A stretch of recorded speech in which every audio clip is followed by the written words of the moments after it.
কিছু অপরাধ আছে, কিছু পাপ আছে, কিছু গুনাহ আছে, যেই গুনাহগুলোর সাজা শুধু আখিরাতেই দেওয়া হবে না, আল্লাহ রাব্বুল আলামিন নগদে দুনিয়াতে ওই পাপিষ্ঠকে বুঝিয়ে দিবেন। ওই পাপের শাস্তি দুনিয়াতেও তাকে পেতে হবে, আখিরাতেরটা তো থাকবেই। এরকম কিছু পাপ এবং অপরাধ কোরআন এবং হাদিসে বর্ণিত হয়েছে। এরকম 10টি পাপ, 10টি অপরাধের কথা আজ আমরা জানবো ইনশাআল্লাহ। এর ভিতরে সর্বপ্রথম, যেই অপরাধ করার শাস্তি শুধু আখিরাতে দেওয়া হবে না, আখিরাতের শাস্তি তো দেওয়া হবেই, দুনিয়াতেই আল্লাহ তাআলা ওই অপরাধীকে এই অপরাধের শাস্তি দিবেন, দিয়ে ছাড়বেন। এর মধ্যে প্রথম যে অপরাধের কথা বলতে চাই তা হলো মা বাবার অবাধ্যতা, মা বাবার নাফরমানি, মা বাবার সাথে বেয়াদবি করা, তাদের অসম্মান অশ্রদ্ধা করা, তাদের অধিকার নষ্ট করা, খর্ব করা। এটা এমন একটা অপরাধ, এই অপরাধের শাস্তি আল্লাহ শুধু আখিরাতে দিবেন তা নয়, ওই নরাধমকে, মা বাবার অবাধ্য এবং নাফরমান সন্তানকে আল্লাহ তাআলা দুনিয়াতে তার এই পাপের প্রায়শ্চিত্ত ভোগ করানো ছাড়া মৃত্যু দিবেন না। এ বিষয়ে মুস্তাদরাক হাকিমের বর্ণিত একটি হাদিস আছে। নবী আলাইহিস সালাম বলেছেন, বাবানি মুআজ্জালানি উকুবাতুহুমা ফিদ দুনিয়া আল বাগয়ু ওয়া উকুকুল ওয়ালিদাইন। মা বাবার নাফরমানি এর শাস্তি দুনিয়াতে নগদ দেওয়া হবে, আখিরাতটা তো আছেই। সেটা কখনো কখনো হতে পারে তার অবাধ্য সন্তানকে দিয়ে তাকে আল্লাহ তাআলা শাস্তি দিবেন, সেটা যেমন হতে পারে। আবার এমনও হতে পারে তার সন্তান নেই কিংবা সন্তানরা অবাধ্য না, আল্লাহ তাআলা তাকে অন্যভাবে অপমান অপদস্থ করে, লাঞ্ছনা দিয়ে, কষ্ট দিয়ে, তার থেকে নেয়ামত ছিনিয়ে নিয়ে কোনো না কোনো ভাবে আল্লাহ তাআলা তাকে শাস্তি দিবেনই দিবেন। তবে হ্যাঁ, যেই কোনো অপরাধের পর যদি কোনো মানুষ আল্লাহর কাছে তওবায়ে নাসুহা করে, খাঁটি অন্তরে তওবা করে, লজ্জিত হয়, মাপ চায়, ফিরে আসে, তার কথা ভিন্ন, আল্লাহ তাআলা তাকে মাফ করবেন। কারোর যদি বাবা মা দুনিয়াতে বেঁচে থাকেন আর বাবা মার প্রতি তার কখনো অশ্রদ্ধা হয়, অসম্মান হয়, বেয়াদবি হয়, তাহলে সেটার প্রায়শ্চিত্ত হলো বাবা মার কাছে মাপ চাওয়া, চোখের পানি ফেলে দিয়ে। যতক্ষণ পর্যন্ত অন্তর থেকে তারা ক্লিয়ারেন্স না দিবেন যে ঠিক আছে তোমার ব্যাপারে আর কোনো দুঃখ আমার অন্তরে নেই, ততক্ষণ পর্যন্ত মা বাবার কাছে ক্ষমা চাইতে থাকা, এটা হলো এই অপরাধের তওবা। এখানে শুধু মুখে আস্তাগফিরুল্লাহ বললে কখনো তওবা হবে না, বরং মা বাবার কাছে মাপ চাইতে হবে। আপনি যদি আপনার স্ত্রী সন্তানদের সামনে, মা বাবার সামনে বেয়াদবি করেন, তাহলে তাদের সামনেই আবার তাদের কাছে মাপ চাইতে হবে।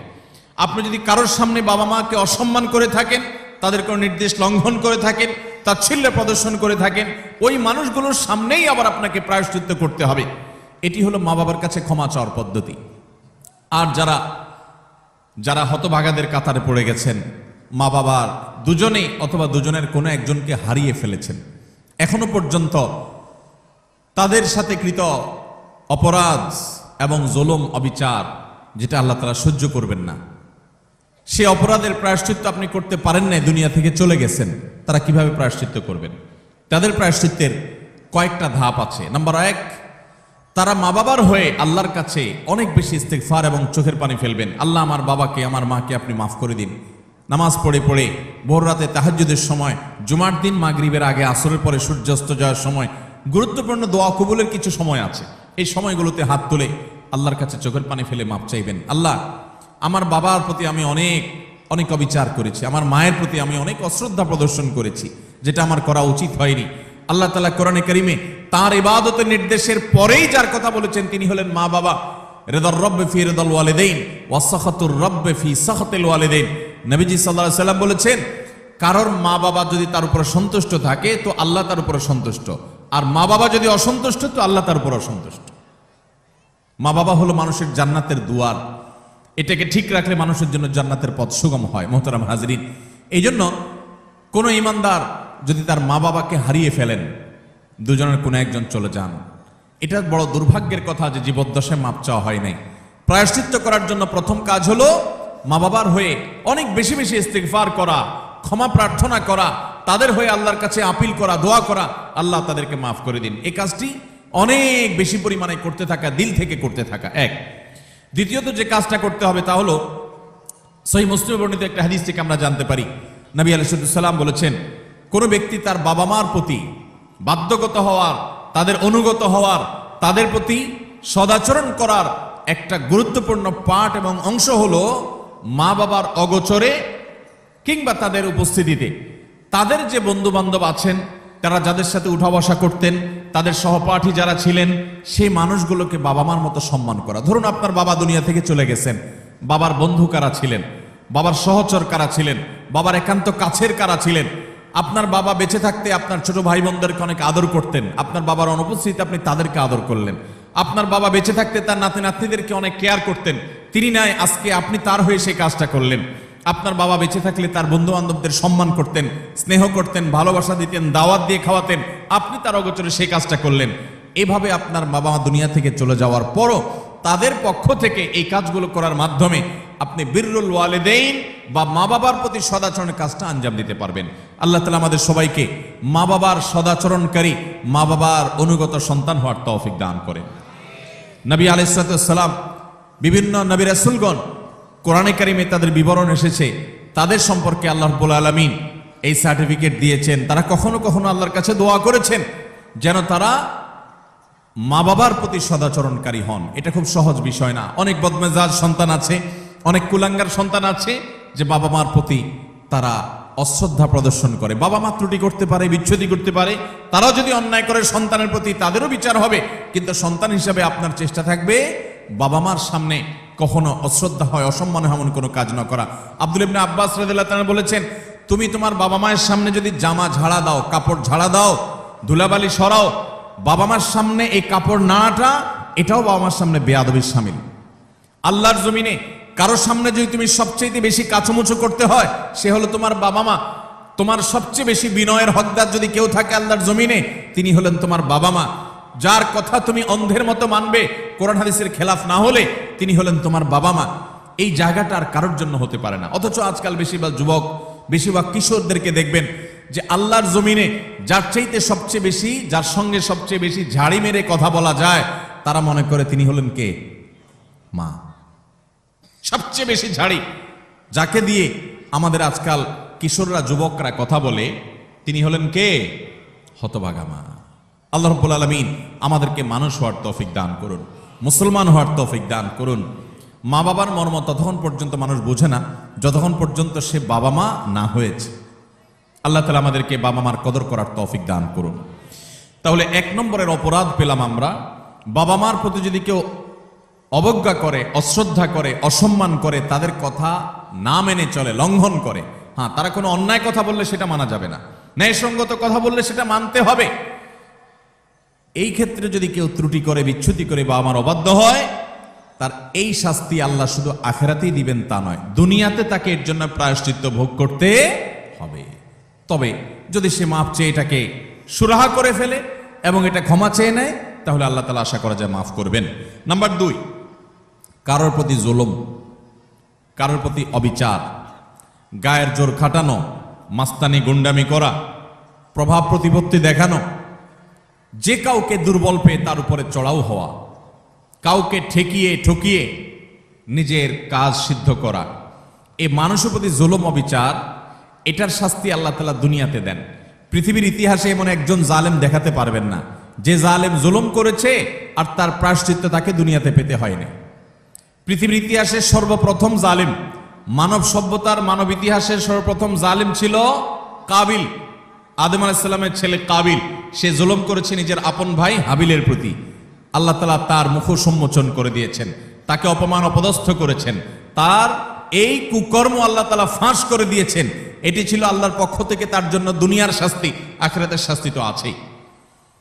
পৃথিবীর ইতিহাসে বহু জালেম গিয়েছে, নমরুদ জুলুম করেছে, আবু জাহাল জুলুম করেছে, উতবা সাহেবা জুলুম করেছে, অনেক পরাশক্তি জুলুম করেছে। আল্লাহ তাআলা তাদের প্রত্যেককে অপদস্থ করেছেন, অপমান করেছেন, তাদের মুখ সম্মোচন করেছেন, তাদের শাস্তি দিয়েছেন। তবে আল্লাহ ছাড় দেন, আল্লাহ ছাড় দেন। আল্লাহ বলেছেন, ইন্নামা নুমলি লাহুম, আমি ছাড় দিয়ে রাখি, ইন্না কাইদি মাতিন। ছাড় দেওয়ার পরে যখন ধরি, সে ধরাটা হয় বড় শক্ত, সেটা থেকে বাঁচার কোনো উপায় থাকে। জুলুম এমন অপরাধ, কোন মুসলমান যদি কোনো হিন্দুর প্রতি জুলুম করে, কোন নামাজি মানুষ যদি কোনো বেনামাজির প্রতি জুলুম করে, কোন ধার্মিক মানুষ যদি কোনো অধার্মিক মানুষের প্রতি জুলুম করে, তারপরও আল্লাহ তাআলার সাহায্য ওই মাজলুমের প্রতি থাকে, হোক সে অমুসলিম, হোক সে অন্য ধর্মের মানুষ। কারণ জুলুমকে আল্লাহ কখনো সহ্য করেন। ভাইরা আমার, পশু পাখি তাদের কোনো জান্নাতও নাই, জাহান্নামও নাই। পশু পাখির কোনো জান্নাত জাহান্নাম আছে? তাদের কোনো ইবাদত বন্দেগী আছে? আল্লাহ তাআলা কিয়ামতের দিন গরু ছাগলকে জিজ্ঞাসা করবেন, তোমার যৌবনকাল কিভাবে কাটাইছো? ঘাস খায় কাটছো নাকি শুয়ে শুয়ে কাটছো? আল্লাহ জিজ্ঞাসা করবেন। জিজ্ঞাসাবাদ হবে মানুষের এবং জিনের। পশু পাখির কোনো জিজ্ঞাসাবাদ হবে? পশু পাখির আল্লাহ জিজ্ঞাসা করবেন ঘাস বেশি খাইছো কিনা, অপচয় করছো কিনা, তোমার মালিক তোমাকে ঘাস খাইতে দিছে, অর্ধেক খাইছে আর অর্ধেক ফালাইছো, অপচয় করছো, জবাব দাও। এরকম কোনো কথা আছে হাদিস কোরআনে? নাই। তাদের কোনো বিচার নাই। কিন্তু জুলুম এমন অপরাধ, পশু পাখি পর্যন্ত একজন আরেকজনের প্রতি যদি জুলুম করে, একটা গরু অন্য গরুটার উপরে চড়াও হয়ে তাকে আক্রমণ করে রক্তাক্ত করে ফেলেছে, গায়ের জোর ছিল। একটা ছাগল শিং ছিল আর একটা শিং ছিল না, যার শিং ছিল সে শিং দিয়ে গুতগুতি করে অন্য আরেকটা ছাগলকে আহত করেছে, আঘাতপ্রাপ্ত করেছে। একটা মোরগ অন্য মোরগের প্রতি অবিচার করেছে। নবী করিম সাল্লাল্লাহু আলাইহি সাল্লামের সুস্পষ্ট হাদিস পাওয়া যায়, কিয়ামতের ময়দানে এই পশুগুলোকে আল্লাহ তাআলা মাটি হওয়া থেকে আবার পুনরায় সৃষ্টি করবেন এবং দুনিয়াতে যে যার প্রতি অবিচার করেছে সেই অবিচারের বিচার আল্লাহ করবেন। যে এখন তুমি যে দুর্বল ছিল সে সবল যে তার প্রতি জুলুম করেছে, তার প্রায়শ্চিত্ত স্বরূপ তাকে সে গুঁতো মারবে এবং এর শাস্তি পাবে। এরপর আল্লাহ বলবেন কুনু তুরাবা, তোমরা আবার মাটি হয়ে যাও, আবার তারা মাটির সাথে মিশে যাবে। অর্থাৎ তাদের কোনো বিচার নেই। কিন্তু পশু পাখিও যদি একে অন্যের প্রতি জুলুম করে, আল্লাহ রাব্বুল ইজ্জত তার বিচার কিয়ামতের ময়দানে করবেন। তাহলে মানুষের জুলুম এটা কত জঘন্য হতে পারে, কত ভয়াবহ হতে পারে। কোরআনে কারিমে আল্লাহ তাআলা বলেছেন ওমা রব্বুকা বিযাল্লামিল লিল আবিদ, তোমার রব আল্লাহ তিনি বান্দার প্রতি কোনো জুলুম করেন না। আল্লাহ হাদিসে কুদসিতে বলেছেন ইন্নী হারামতু যুলমা আলা নাফসি, আমি আল্লাহ বলেছেন তিনি আল্লাহ, তিনি তার নিজের প্রতি নিজে জুলুমকে হারাম করে দিয়েছেন। আল্লাহর উপরে কোনো হালাল হারাম করার কেউ আছে? হালাল হারাম করবে তো তিনি, যিনি মহান সৃষ্টিকর্তা, তিনি নিজে সৃষ্টিকর্তা, তাকে আবার হালাল হারাম বাতাবে কে? তার জন্য কোনো বিধিনিষেধ তো থাকার কথা নয়, কিন্তু তিনি নিজের প্রতি নিজে এটা আরোপ করেছেন যে আমি জুলুমকে আমার উপরে হারাম করে দিয়েছি। আজ সমাজের চতুর্দিকে তাকালে দেখবেন এই ভয়াবহ অপরাধ। আমরা অনেকে নামাজ কালাম পড়ছি, মুখে হয়তো দাড়িও আছে, আমি হয়তো নিজেকে মুসলমান দাবিও করছি, আমি হয়তো তাসবিহ তিলাওয়াতও করছি, অথচ আমি একজন রিকশাওয়ালাকে দুর্বল পেয়ে জুলুম করছি, আমি হয়তো অধীনস্থ কর্মচারীকে দুর্বল পেয়ে জুলুম করছি, আমি হয়তো আমার চাইতে আরেকজন একটু কম ক্ষমতা সম্পন্ন তাকে পেয়ে আমি চড়াও হচ্ছি, আমি হয়তো আমার মালিক অনুপস্থিত আছে এই দুর্বলতা আমি তার সম্পদের প্রতি জুলুম করছি, তার কাজ ফাঁকি দিয়ে জুলুম করছি। এভাবে চতুর্দিকে দেখবেন জুলুমের এক মহোৎসব চলছে। আল্লাহ রাব্বুল আলামিন কোরআনে কারিমে পরিষ্কারভাবে জানিয়েছেন যে জুলুম যদি কেউ করে, এই জুলুম চুল পরিমাণও যদি করা হয় এর বিচার আল্লাহ তাআলা করবেন। আখিরাতে শুধু বিচার হবে তা নয়। আমরা যে হাদিসটি আবু দাউদ এবং তিরমিজিতে পাই, সেই হাদিসে নবী সাল্লাল্লাহু আলাইহি ওয়াসাল্লাম বলেছেন মা মিন যামবিন আজদারু আই ইউআজ্জিলাল্লাহু লিসাহিবিহি আল উকুবা ফিদ দুনিয়া মা মা ইয়াদখিরহু ফিল আখিরাহ মিসলাল বাগয়ি ওয়া কাতিআতির রাহম। জুলুম এবং অবিচার যদি কেউ করে তো এর শাস্তি আখিরাতে যা আল্লাহ রেখেছেন তা তো হবেই, দুনিয়াতে নগদ শাস্তি ভোগ করা ছাড়া মানুষ পা নাড়াতে পারবে না। একজন জালিম দেখাতে পারবেন না যে জালিম জুলুম করতে করতে হাসতে হাসতে দুনিয়া থেকে চলে গেছে, তার ভেতরে ত্রাস সৃষ্টি হয়েছে, কোনো না কোনো ভাবে আল্লাহ তাআলা তার জীবনটাকে জীবন্ত জাহান্নাম করেছেন, অথবা অপমান অপদস্থ করেছেন, বা ভেতরে ভেতরে শাস্তি দিয়েছেন। এই শাস্তি ভোগ করা ছাড়া কোনো জালিম যেতে পারে না। এই জন্য ভাইরা আমার, কারোর প্রতি যদি জুলুম হয়, বিশেষ করে আমাদের তরুণ বন্ধুদেরকে আমরা বলি যে কয়েকজন বন্ধু যখন একসাথ হন শরীরের মধ্যে একটা ভাবসাব চলে আসে। কয়েকজন কলেজে পড়ুয়া বন্ধু, আজকাল কলেজে পড়া লাগে না, এখন কিশোর গ্যাং বাইর হইছে, পুচকে পুচকে 4-5 জন একসাথে হয়ে গেলেই মাস্তান হয়ে যায়, ঠিক না ঠিক? 4-5 জন একসাথে হলে শরীরে একটা ভাবসাব চলে আসে। একা একা যদি চায়ের দোকানে যান তো আস্তে করে খুব নরম সুরে বলেন মামু এক কাপ চা দেন। আর যখন 4-5 জন 6-7 জন একসাথে যান তো শরীরে ভাব চলে আসে। একবারে বেশি 2বার যদি ডাকা লাগে ওই টি বয়কে, ওই কর্মচারী বেচারাকে, তখন তার দিকে তেড়ে যান, শক্ত কথা বলেন, জোরে আওয়াজ করেন, ভাবখানা এমন যে আপনি কি হুনুর হয়ে গেছেন।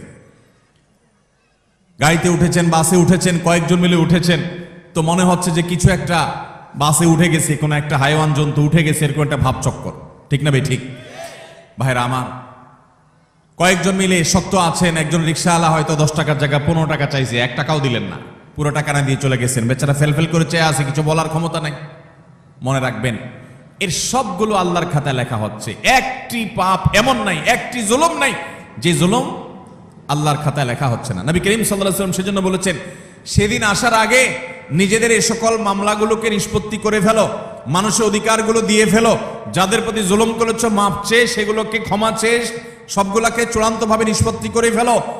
যেদিন এগুলোর বিচার যখন আল্লাহ শুরু করবেন তখন কাউকে ছাড় দিবেন না।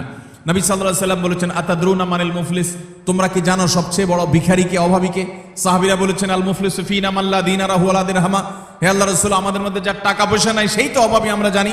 নবীজি সাল্লাল্লাহু আলাইহি ওয়াসাল্লাম বলেছেন, আরে সেই অভাবী আসল অভাবী না, আসল অভাবীর পরিচয় তাহলে শোনো। একটা লোক দুনিয়াতে অনেক কোরআন তেলাওয়াত করেছে, অনেক তাসবিহ জপেছে, অনেক হজ উমরা করেছে, অনেক বেশি ইবাদত বন্দেগী করেছে, অনেক নফল নামাজ পড়েছে, নফল রোজা রেখেছে, অনেক দান সাদাকা করেছে, অনেক ভালো কথা মানুষকে শুনিয়েছে, অনেক মাহফিলে সে গিয়েছে, অনেক ভালো কাজে সহযোগিতা করেছে, হাজী সাহেব গাজী সাহেব হয়েছে, সবই ঠিক আছে।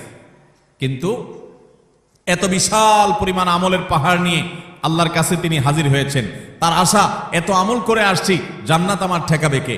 কিন্তু দেখা গেল দুনিয়াতে তার জীবদ্দশায়, কৈশোর বয়সে, যৌবনে, প্রাপ্ত বয়স্কে, বৃদ্ধ বয়স্কে, বিভিন্ন পর্যায়ে এসে সে কখনো কাউ প্রতি অত্যাচার করেছে, অবিচার করেছে, কাউকে ঘাট ধাক্কা দিয়েছে, কাউকে একটা ঘুষি দিয়েছে, কাউকে একটা গালি দিয়েছে, কাউকে প্রতি অবিচার করেছে, কারোর প্রতি জুলুম করেছে, কখনো কাজের বুয়ার প্রতি করেছে, কখনো ড্রাইভারের প্রতি করেছে, কখনো অধীনস্থের প্রতি করেছে, কখনো আপন ভাইয়ের প্রতি করেছে, কখনো আপন বোনের প্রতি করেছে, কখনো নিজের স্ত্রীর প্রতি করেছে, কখনো হয়তো সন্তানের প্রতি করেছে, নানামুখী মানুষের প্রতি জুলুম করেছে।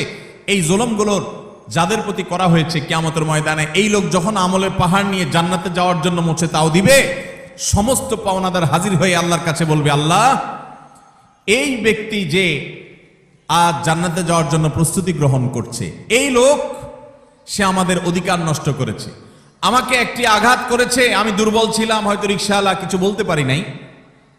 আপনি তো আহকামুল হাকিমিন, আজ বিচার দিবসেতে বিচার হবে, দুনিয়াতে আমি বিচার পাই নাই, আজকে আমি বিচার চাই। আল্লাহ তাআলা তখন ওই ব্যক্তিকে আল্লাহ রাব্বুল আলামিন তখন বলবেন, এখন বিচার হলো, তুমি যে আমলের পাহাড় নিয়ে এসেছো সেখান থেকে কিছু আমল সওয়াব তাকে দিয়ে দাও, কিছু সওয়াব তাকে দিয়ে দাও, তোমার কাজের প্রায়শ্চিত্ত হবে।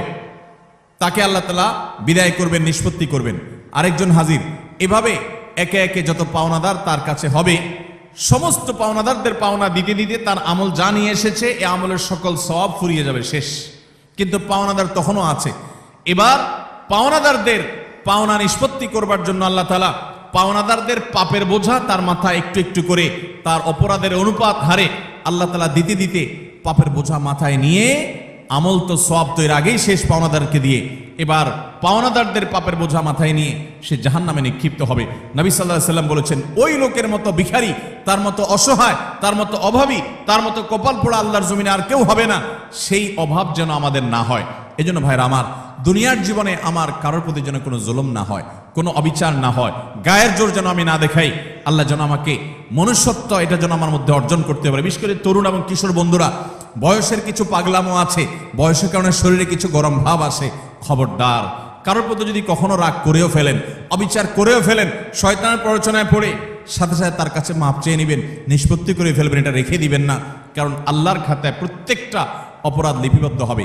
এটা তো আখিরাতের কথা। আজ আমরা যেটি বলছি তা হলো, নবী করিম সাল্লাল্লাহু আলাইহি ওয়াসাল্লাম বলেছেন, আখিরাতের যে শাস্তির কথাটা তো আছেই, কিন্তু কারোর প্রতি যদি কেউ জুলুম করে, দুনিয়াতে আল্লাহ রাব্বুল আলামিন তাকে সেই জুলুমের শাস্তি, প্রায়শ্চিত্ত তাকে দিবেন, এর মুখোমুখি তাকে হতেই হবে। আল্লাহ তাআলা আমাদেরকে জুলুমের মতো এই পাপ অপরাধ থেকে বেঁচে থাকার তৌফিক দান করুন।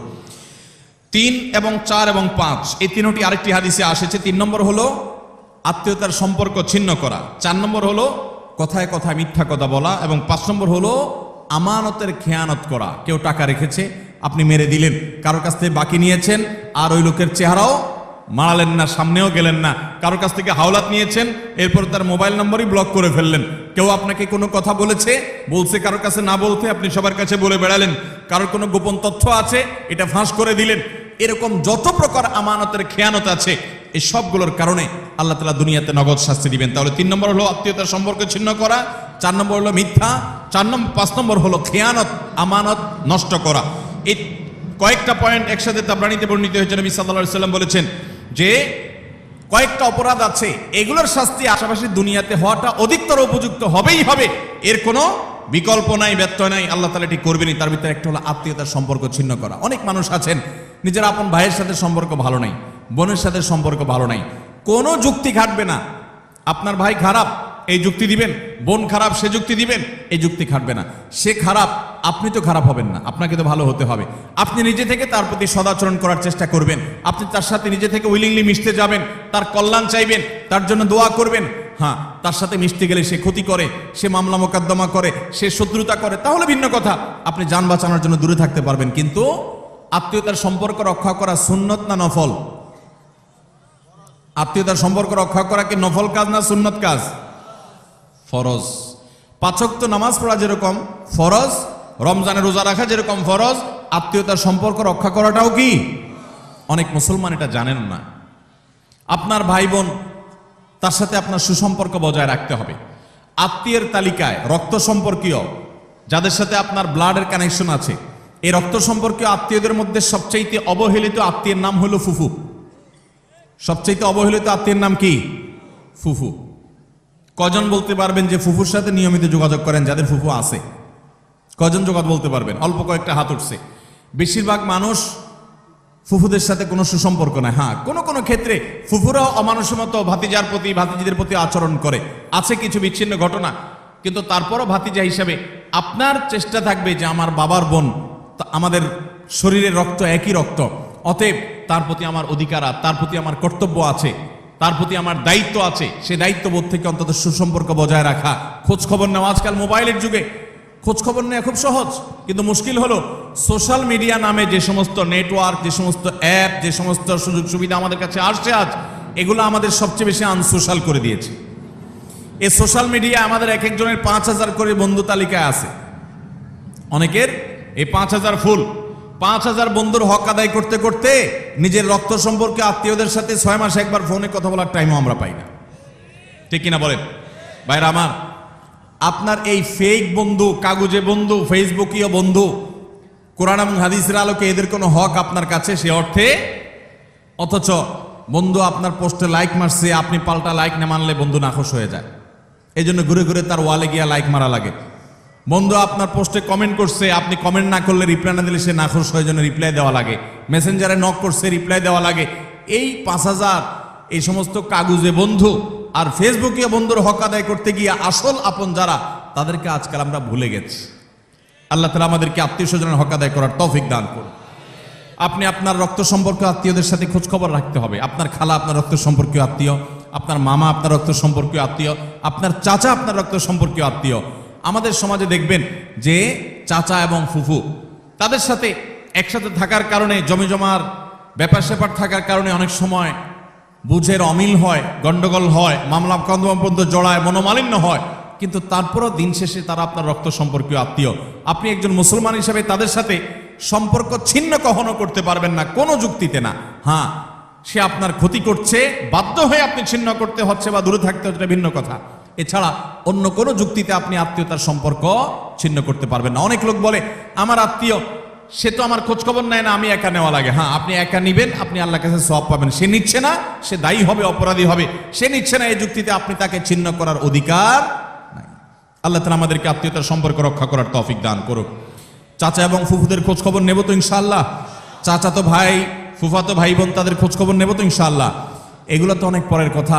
অনেক কপাল পড়া আছে নিজের আপন ভাই বোনের সাথেও যোগাযোগ, কত বন্ধু তার, কত দোস্ত তার, কত আপন তার, অথচ রক্ত সম্পর্কীয় এই মানুষগুলোর প্রতি তারা খেয়াল রাখে না।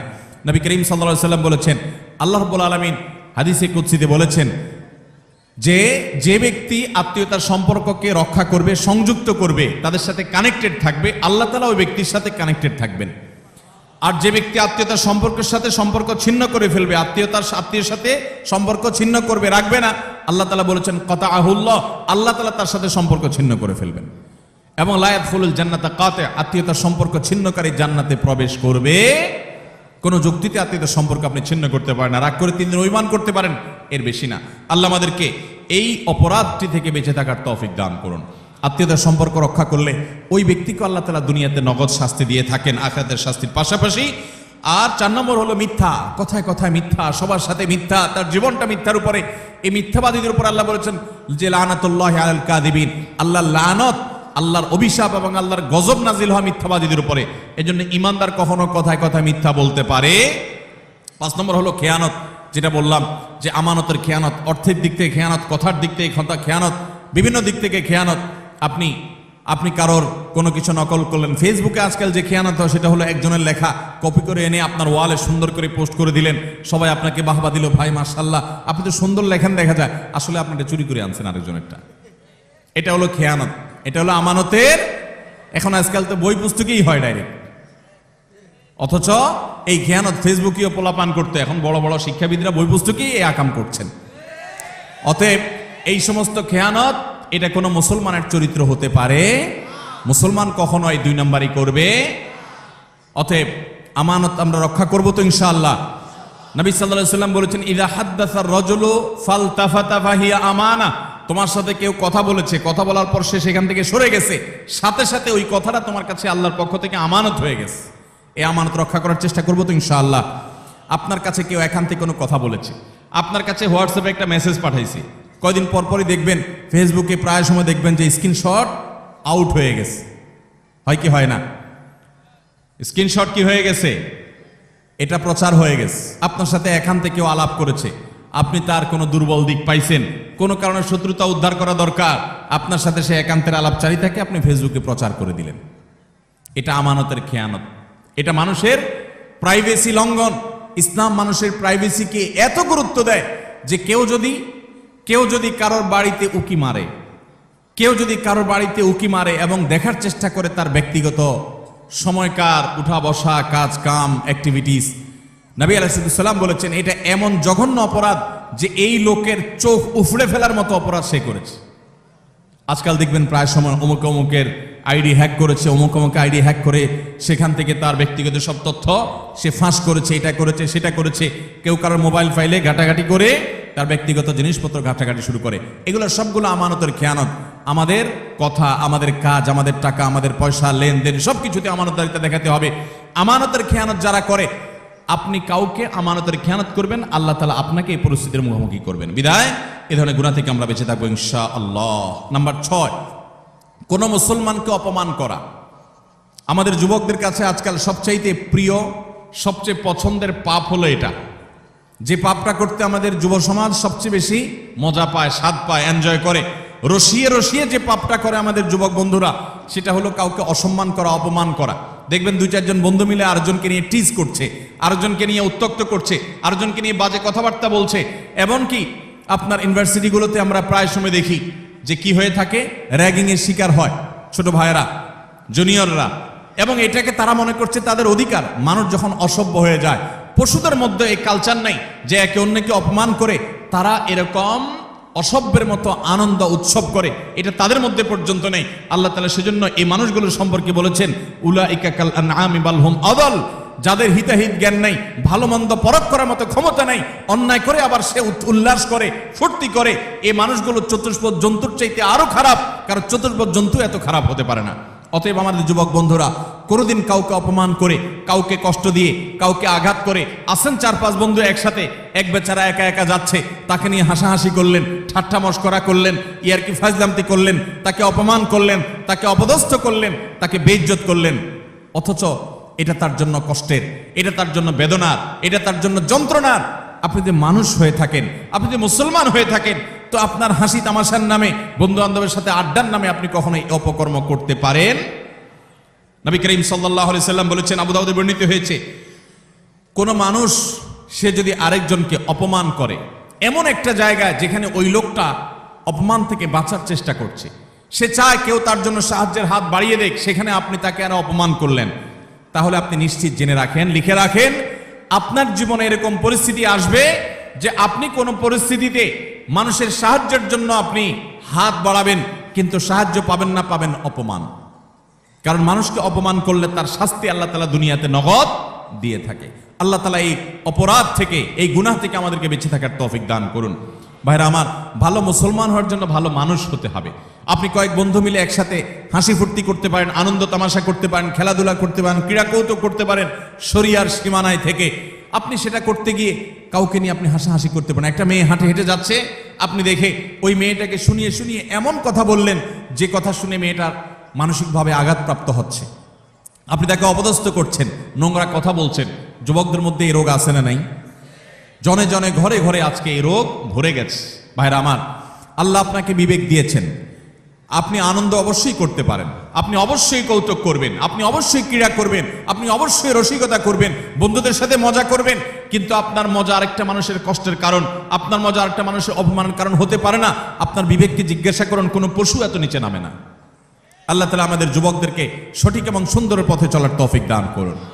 মনে রাখবেন, এই সমস্ত অপকর্মের একটা শাস্তি তো আপনাকে নগদে পেতেই হবে, সেটা হলো অপরাধ বোধের অদৃশ্য দাহন। অনেক লোক আছে দেখবেন, বৃদ্ধ বয়সে এসে হাজী সাহেব, গাজী সাহেব, দাড়িওয়ালা, হজরতজি ইত্যাদি সেজে যায়, কিন্তু উনি জানেন উনি যৌবন বয়সে বহু মেয়েকে উত্ত্যক্ত করেছে, বহু ছেলের গায়ে হাত তুলেছে, বন্ধু বান্ধব মিলে বহু অন্যায় করেছে, বহুত আকাম কুকাম করেছে। এই সমস্ত আকাম কুকামের কথা যখন মনে হয়, তখন অপরাধ বোধের একটা জ্বালা আছে ভেতরে, সে নিজেকে নিজে জানে যে আমি কত খারাপ ছিলাম, এই যন্ত্রণায় সে ভুগতে থাকে। আর যারা যৌবনকালে এই সমস্ত অন্যায় এবং পাপাচার থেকে বেঁচে থেকে তাদের যৌবনকে পরিচ্ছন্ন করে, পড়াশোনা করে, কেরিয়ার গড়ে তোলে, সামাজিক কর্মকাণ্ড করে, বন্ধু বান্ধব মিলে ক্রীড়া কৌতুক করে, শরিয়ার সীমানার মধ্যে থেকে কারোর প্রতি অবিচার অন্যায় করে না, তাদের এই জীবনের সবচেয়ে নগদ আল্লাহ তাআলার পক্ষ থেকে যে পুরস্কার আছে, তাহলে মানসিকভাবে সে ফিল করে যে আমি অন্যায় করি নাই, আমি অবিচার করি নাই, আমি যৌবন বয়সে ভালো কিছু কাজ করতে পেরেছি। আল্লাহ আমাদেরকে যৌবনকালে ভালো কোনো কাজ করার তৌফিক দান করুন। আমরা এই সমস্ত অনাচার থেকে বেঁচে থাকবো তো ইনশাআল্লাহ। আজকাল যুবকদেরকে দেখবেন, প্রায় সময় দেখবেন রোস্টিং ভিডিও বানায়। ভিডিওর নাম কি? Roasting video. রোস্টিং ভিডিও মানে কি? একজনকে রোস্ট করে। এতদিন আমরা শুনছি মুরগি রোস্ট করে, এখন পোলাপান কি রোস্ট করে? মানুষ রোস্ট করে। একটা মানুষের হয়তো কোনো ভুল হয়েছে, তার ভুল হলে অবশ্যই তার সমালোচনা হতে পারে, যৌক্তিক সমালোচনা হতে পারে, ভুল সংশোধন হতে পারে, ভুল শুধরানো হতে পারে, কিন্তু ভিডিও বানায়া তার চরিত্র হনন, তার ব্যক্তিগত বিষয় এসে তুলে এনে তাকে একেবারে মুরগিরে যেরকম রোস্ট করে, তার গোষ্ঠী উদ্ধার করার নাম হলো রোস্টিং ভিডিও। আমরা কোন সভ্যতায় বসবাস করছি? যুবকদের কাছে এই জিনিসগুলো খুব এনজয় করার মতো বিষয়। সেগুলো দেখে আমরা অনেকে খুব হাসি, আমরা খুব আনন্দ পাই, খুব মজা পাই।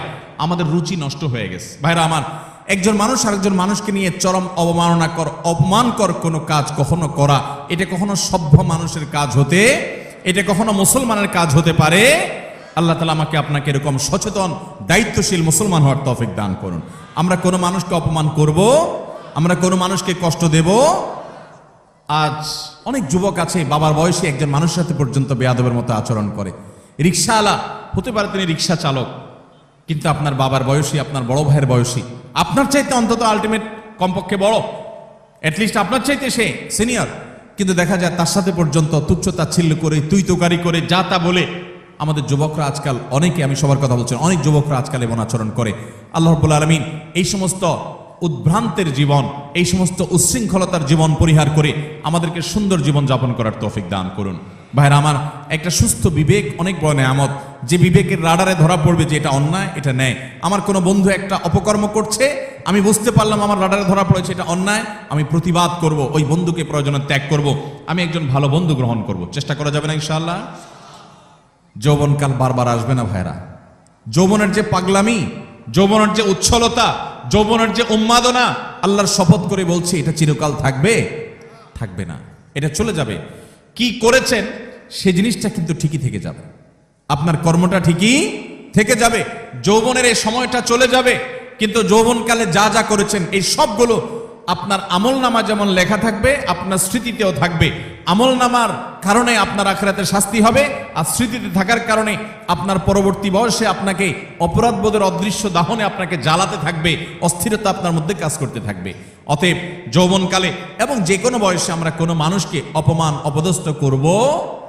কোনো মানুষ বিপদে পড়েছে, হয়ে গেছে তার দ্বারা একটা কোনো সমস্যা, আপনি চান্স পেয়ে এবার তার 14 গোষ্ঠী উদ্ধার করা শুরু করলেন না। ভাই, এই সময় হাত বাড়িয়ে দেন, পারলে তাকে সাহায্য করেন। আল্লাহ রাব্বুল আলামিন আপনার কোনো বিপদে এরকম মানুষ দিয়ে দিবেন যে মানুষ আপনার হাত ধরে আপনাকে উদ্ধার করবে। চেষ্টা করব না ইনশাআল্লাহ?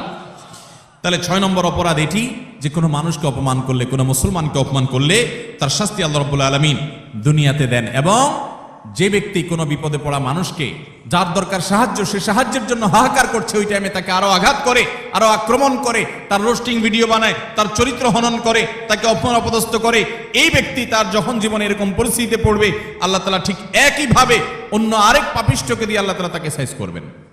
বিদায় বেঁচে থাকবো তো ইনশাআল্লাহ। নাম্বার 7, মানুষকে দেখানোর জন্য কোনো ভালো কাজ করলে, এখন ফেসবুকের সময়, এমন কোনো ভালো কাজ পাওয়া কঠিন হবে যেটা আমরা ফেসবুকে দেই না। আমরা আমাদের আসুন্নাহ ফাউন্ডেশনের বিভিন্ন ভালো কাজ কার্যক্রম ফেসবুকে দেই, সেটা হলো জবাবদিহিতা। ডোনাররা যে ডোনেশন করেন তাদের টাকা কোথায় খরচ হচ্ছে, সেটা কিভাবে খরচ হচ্ছে, সেটা তাদেরকে জানানোর জন্য। ব্যক্তিগত দান, ব্যক্তিগত ভালো কাজ, এটাকে একজন ইমানদার যথাসম্ভব লুকাবার চেষ্টা করবে। হ্যাঁ, অন্যকে উৎসাহিত করবার জন্য দান কখনো প্রকাশ্যও দেওয়া যেতে পারে, প্রশংসনীয় হতে পারে। কিন্তু আজকাল দেখবেন যে যুবকদের দোষ দিয়ে লাভ কি? অনেক মধ্যবয়স্ক মানুষও আছে, দেখা যায় কোনো গরিব মানুষকে হয়তো একটা কলা দান করছে, কলা ত্রাণ হিসাবে। ওই কলা দেখা যায় 6 জন 7 জন মিলে ধরে রাখছে। বুঝার কোনো উপায় নেই কি গরিবকে দিচ্ছে না গরিবে তাদেরকে দিচ্ছে। এই চিত্র আমাদের সমাজে আছে না নেই? সামান্য কয়টা মুড়ি দিচ্ছে, সামান্য একটা কিছু দিচ্ছে, তো এতজন মিলে দিচ্ছে, এটা দেখে বোঝার উপায় নাই যে গরিব মানুষটা দিচ্ছে না এরা গরিব মানুষকে দিচ্ছে। এই সমস্ত তামাশা আমাদের সমাজে হয় কি হয় না বলেন? কদিন আগে একটা ভিডিও ভাইরাল হয়েছে যে এক লোক দোয়া করবে, তো একটা ছেলেকে মোবাইল দিয়া ভিডিও করতে লাগাই দিছে, ওইটা আবার আরেকজন ভিডিও করে ফেলছে। এবার সে হাত তুলে কাঁদতেছে, কান্দার শেষ, মোবাইল অফ করে ভিডিও ফেসবুকে ছেড়ে দিছে। ভাইরা আমার, ওমরা করতে গেলে, কোন একটা ভালো কাজ করতে গেলে সেলফি সেলফি সেলফি ছাড়া কিচ্ছু। একটা হুজুর দেখছে দোয়া নিবে, হুজুর কাছে কিছু শিখবে, এখন এসব নাই। হুজুর দাঁড়ান একটা সেলফি নেই।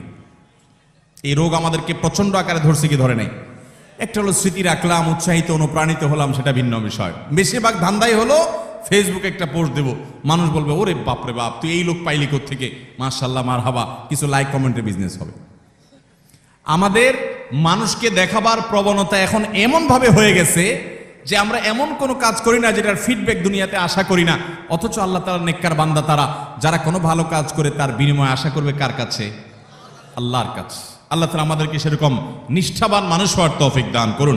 নবী আলাইহিস সালাম বলেছেন মুসনাদ আহমদের হাদিসে, মান সাম্মা আন-নাস বিআমালিহি সাম্মা আল্লাহু বিহি। যে ব্যক্তি কোনো ভালো কাজ করে গল্প দিয়ে বেড়াবে শুধুমাত্র মানুষের কাছে, লোক শোনানো, লোক দেখানো কাজ করবে, আল্লাহ রাব্বুল আলামিন ওই ব্যক্তিকে এই কাজের প্রায়শ্চিত্ত দুনিয়াতেই দিবেন এবং তার শাস্তি দুনিয়াতেই হবে। আল্লাহ তাআলা আমাদেরকে এই লৌকিকতা, মানুষকে দেখাবার জন্য ভালো কাজ করার এই বদ অভ্যাস পরিহার করার তৌফিক দান করুন। নাম্বার 8, যদি কেউ নেয়ামতের নাশুকরি করে, আল্লাহ কোনো নেয়ামত দিয়েছেন সেটার নাশুকরি করেছে, এই ব্যক্তিকে আল্লাহ তাআলা নগদ শাস্তি দিবেন। সূরা নাহল 128 নম্বর আয়াতে আল্লাহ তাআলা বলেছেন, ওয়াদারাবাল্লাহু মাসালান কারিয়াতান কানাত আমিনাতান মুতমাইন্নাহ। একটা জনপদের মানুষ, তারা নিরাপদে ছিল, সুখে শান্তিতে ছিল, আল্লাহ তাআলা তাদেরকে নিরাপদে রেখেছেন, ভালো রেখেছেন। ইয়াতিহা রিজকুহা মিন কুল্লি মাকান, প্রত্যেকটা জায়গা থেকে আল্লাহর পক্ষ থেকে রিজিক আসতো। ফাকাফারাত বিআনউমিল্লাহ, তারা আল্লাহর নিয়ামতকে অস্বীকার করে বলেছে, নাশুকরি করেছে। ফাযাকাল্লাহু লিবাসাল জুই ওয়াল খাউফি বিমা কানু ইয়াসনাউন, তাদের এই নাশুকরির কারণে আল্লাহ তাআলা তাদেরকে আল্লাহ রাব্বুল আলামিন দুর্ভিক্ষ, অভাব অনটন, আশঙ্কা এবং ভয়ের শাস্তি দুনিয়াতে দিয়েছেন, আখিরাতে তো বটে। অনেক মানুষ আছে দেখবেন নাশুকরি করে, আপনি অনেক উপকার করেছেন, বলবেন না আমি কিছুই তো পাই নাই, আমি নিজে নিজে করেছি। এই নাশুকর ঠিকই এক সময় বিপর্যস্ত হবে এবং বিপদগ্রস্ত হবে, এবং যেই নিয়ামত পেয়ে সে নাশুকরি করেছে, এই নিয়ামত আল্লাহ তার কাছ থেকে ছিনিয়ে নিবেন, আজ হোক আর 2 দিন পরে হোক। বিধায় এই ধরনের গুনাহ থেকে আমরা বেঁচে থাকবো তো ইনশাআল্লাহ। অনেক মানুষ আছে দেখবেন আল্লাহর শুকর খুব আদায় করে, মানুষের শুকর আদায় করে না, আছে না নাই? অনেক লোক আছে এই ঢাকা শহরে আসার সময় লঞ্চের ভাড়া, বাসের ভাড়াটাও ছিল না, ঝুলে ঝুলে চলে আসছে। এরপর আল্লাহ তাআলা তাকে এমন সম্পদ দেওয়া দিছেন, যেভাবে হোক সে এমন সম্পদ কামাইছে, 2-4টা বাড়ির মালিকও হয়ে গেছে, আছে না না এরকম অনেক মানুষ। কিন্তু ঘন ঘন দেখবেন আল্লাহর শুকর আদায় করে যে আল্লাহ আমাকে সব দিছে। ঠিক আছে, আল্লাহই তো দিছে, কিন্তু আল্লাহর কিছু বান্দাদের ভূমিকা ছিল কি ছিল না? তাদের নাম মুখে নিতে রাজি না, নিলে তো ছোট হয়ে যাবে, আছে না এরকম চরিত্রের মানুষ। কোনো অর্জন হলে সব ক্রেডিট আল্লাহরে দেয়, এটা ভালো। কিন্তু আল্লাহকে শুধু দিলে হবে না, কোনো বান্দা যদি আপনাকে উপকার করে, আপনাকে এই পর্যন্ত আসতে সহযোগিতা করে, তো তার কৃতজ্ঞতাও আপনাকে আদায় করতে। নবী আলাইহিস সালাম বলেছেন, মাল্লাম ইয়াশকুরিন নাস লাম ইয়াশকুরিল্লাহ, যে মানুষের কৃতজ্ঞতা আদায় করে না, অকৃতজ্ঞ হয়, সে আল্লাহর প্রতি অকৃতজ্ঞ, সে আল্লাহর কৃতজ্ঞতা আদায় করার কোনো মূল্য হতে বিধায় মানুষের কৃতজ্ঞতা আদায় করবো তো ইনশাআল্লাহ। যে যতটুকু আমার উপকার করেছে, যার দ্বারা যতটুকু অর্জিত হয়েছে, এটাকে অকপটে স্বীকার করার মতো মানসিকতা থাকতে হবে। ইমানদার কখনো অকৃতজ্ঞ নাশকর হতে পারে, এ নাশকরির শাস্তি আল্লাহ তাআলা দুনিয়াতে দিয়ে থাকেন। ঠিক একইভাবে 9 নম্বরের যে অপরাধ, তা হলো ব্যবসায় ফাঁকি দেওয়া। এমন ব্যবসায়ী এখন পাওয়া সোনার হরিণ হয়ে গেছে, যেই ব্যবসায়ী সত্য কথা বলে, 2 নম্বরই কথা বলে না, চিটারি বাটপারি করে না। আপনি ঢাকা শহরের কোন দোকানে, কোন মার্কেটে যাবেন, আল্লাহর কিছু নেককার বান্দা আছে সেটা হাতে গোনা, বেশিরভাগ দোকানে যাবেন 100 টাকা কেনা ভাই, আল্লাহর কিরা, রাসূলের কিরা ভাই, যদিও রাসূলের কিরা হয় না, শিরক, এরকম নানা কিরা বলে, নানা কসম করে বলবে 100 টাকা কিনা, এরপরে মুলামুলি করার পর দেখা যায় 50 টাকা দিয়ে দিস। আছে না নাই? গতকালকে চট্টগ্রামের মাহফিলে একজন একটা প্রশ্ন লিখে দিস, বলে ভাই, দোকানে মিথ্যা কথা বলতে বলতে অনেক সময় দেখা যায় একটা কাস্টমারের সাথে সত্য বলবো নিয়ত করছি, তবুও মুখ দিয়ে মিথ্যাটাই চলে আস। নিজের বউ দোকানে গেছে, যা জিজ্ঞেস করছে তোমার এটা কত কিনা পড়ছে, ওইটাও বলে আল্লাহর কিরা এত টাকা, মিথ্যা কথা। পরে বলে, ও সরি থুকু, তুমি তো কাস্টমার না, ঘরের বউ। মিথ্যা বলতে বলতে অনেক দোকানদার আছে, এটা বিল্ট ইন হয়ে গেছে, অভ্যাসটা এমন হয়ে গেছে, এটা তার শরীরের, এটা তার অঙ্গের, এটা তার অস্তিত্বের সাথে মিশে গেছে। ঠিক না ঠিক ভাইরা আমার? কয় টাকা কামাই করবেন মিথ্যা কথা বলে? মিথ্যা কথা বলে যে টাকা কামাই করবেন, এগুলো দুনিয়া থেকে নিয়ে যেতে পারবেন? কাফনের কাপড়ের পকেট আছে? পকেটও নাই। নিয়ে যেতেও পারবেন? যাদের জন্য মিথ্যা কথা বলছেন, ছেলে সন্তান, স্ত্রী, পরিবারের লোকজন, আপনি দুনিয়া থেকে যাওয়ার পর কিয়ামতের ময়দানে যখন ফেরেশতারা মুকুট দেওয়ার জন্য ধরবে, যখন শাস্তি শুরু হওয়ার পরিকল্পনা হবে, তখন আপনার ছেলে মেয়েরা যায় বলবে, আল্লাহ আমার আব্বাকে কিছু বলিয়েন না, উনি যত 2 নম্বরে চিটারি বাটপারি করে ঢাকা শহরে বাড়ি গাড়ি করছে, এগুলো সব আমাদের জন্য করছে, ওনার একার জন্য করে নাই, অতএব শাস্তি আমাদেরকে দেন, ওনাকে ছেড়ে দেন। বলবে? আল্লাহ কোরআনে উল্টাটা বলেছেন, ইয়াউমা ইয়াফিরুল মারউ মিন আখি ওয়া উম্মিহি ওয়া আবি ওয়া সাহিবাতিহি ওয়া বানি। সেদিন মানুষ বাপকে দেখে সন্তান আরেক দিকে পালাবে, যে বাপ দেখা হলে যদি আমাকে আটকায়, যে তোদের জন্য অনেক কিছু করছি, আজকে আমি ফাঁসা গেছি। স্বামীকে দেখে স্ত্রী, স্ত্রী দেখে স্বামী পালাবে, বন্ধুকে দেখে বন্ধু পালাবে। লিকুল্লি ইমরিম মিনহুম ইয়াউমা ইদিন শানু ইউগনি, সবাই ইয়া নফসি করতে থাকবে। ভাইরা আমার, আল্লাহর জমিনে তার চাইতে বড় নির্বোধ কে হতে পারে, যে চুরি করে যাদের জন্য, ওই লোকগুলো তার চুরির কোনো দায় বহন করবে, আরাম করে ভোগ করবে ছেলে মেয়েরা, অথচ আপনি তার পাপের প্রায়শ্চিত্ত ভোগ করবেন। তাহলে আপনি কেন দোকানদারি করতে গিয়ে কাস্টমার সাথে মিথ্যা কথা বলবেন? আপনি সত্য কথা বলেন, কেনা বেচা আপনার কম হবে, ব্যবসা একটু কম হবে, আয় ইনকাম একটু কম হবে। মনে রাখবেন, এর বিনিময়ে শান্তিটা আল্লাহ তাআলা দুনিয়াতেও দিবেন, আখিরাতেও দিবেন। চেষ্টা করবো তো ইনশাআল্লাহ। ভাইরা আমার, ওজনে কম দেওয়া, দোকানদারি, ব্যবসা বাণিজ্যের মধ্যে মিথ্যা, প্রতারণা, আজ গোটা দুনিয়া দাঁড়িয়ে আছে মিথ্যার উপরে।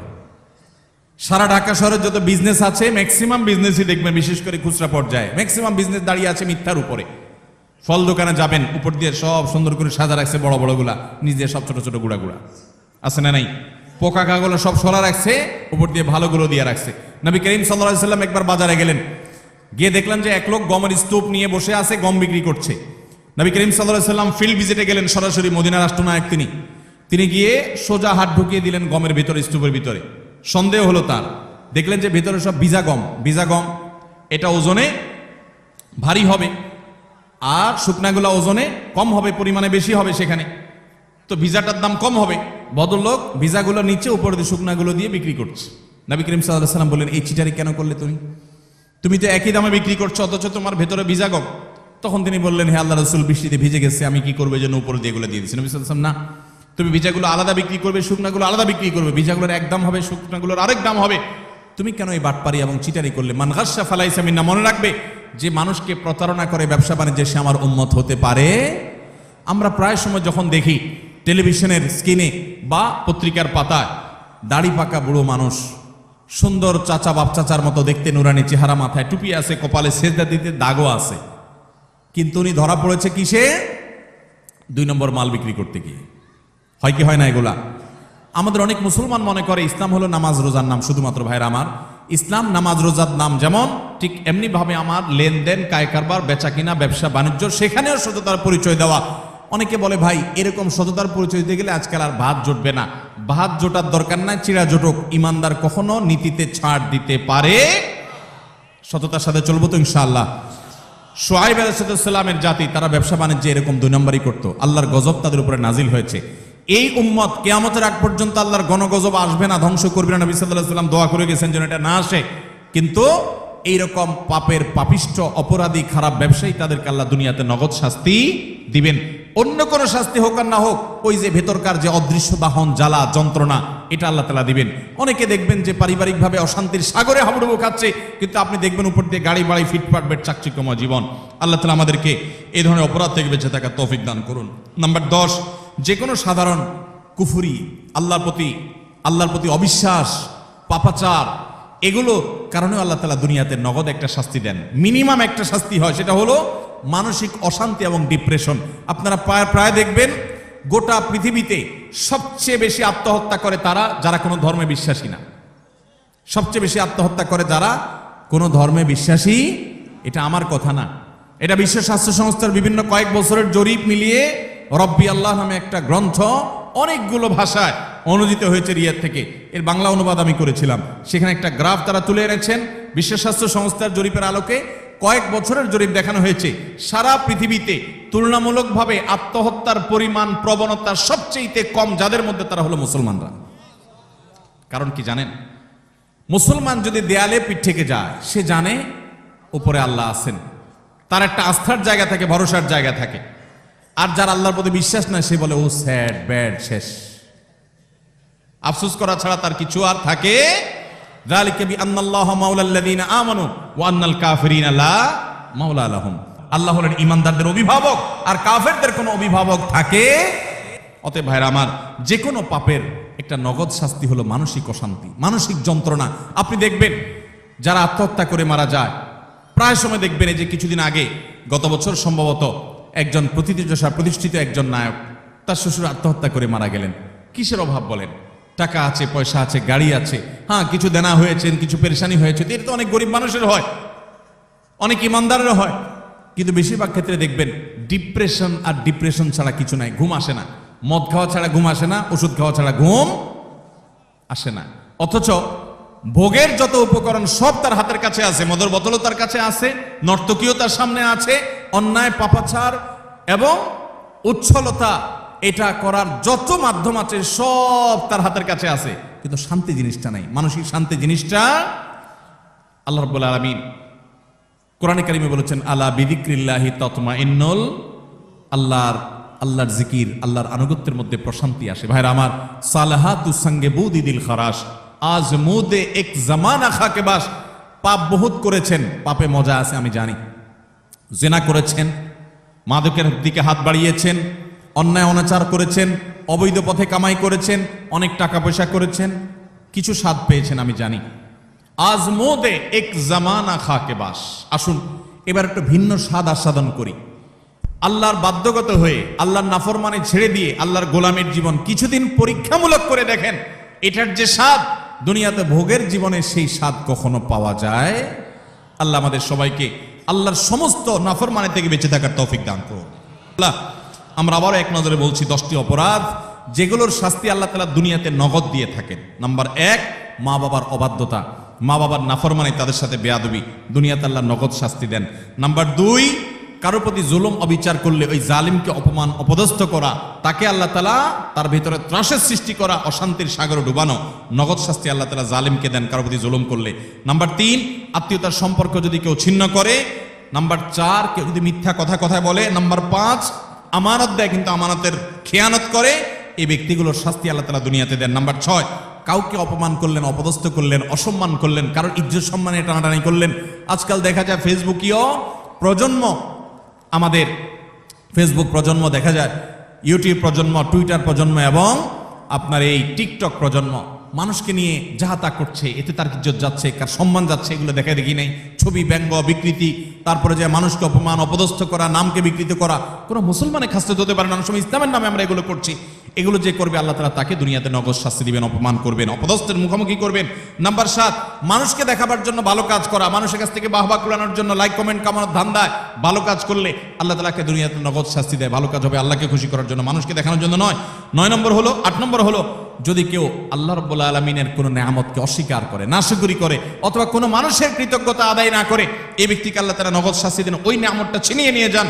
9 নম্বর হলো, যদি কেউ ব্যবসা বাণিজ্যে 2 নাম্বারি করে, মিথ্যা কথা বলে, কাস্টমারের সাথে, ক্লায়েন্টের সাথে প্রতারণা করে, এই ব্যক্তিকে আল্লাহ তাআলা দুনিয়াতে আযাব তার জীবনে দিয়ে থাকেন। তার সংসারে হয় অশান্তি, না হলে তার কোনো একটা দিক থেকে আল্লাহ রাব্বুল আলামিন ভয়ঙ্কর শাস্তির মুখোমুখি তাকে করে। নাম্বার 10, যেই কোনো আল্লাহর প্রতি অবাধ্যতা, আল্লাহর অবিশ্বাস, আল্লাহর নাফরমানি যারা করে, দুনিয়াতে আল্লাহ তাআলা ডিপ্রেশন, অশান্তি, কষ্ট এবং মানসিক যন্ত্রণা দিয়ে তাদেরকে শেষ করেন।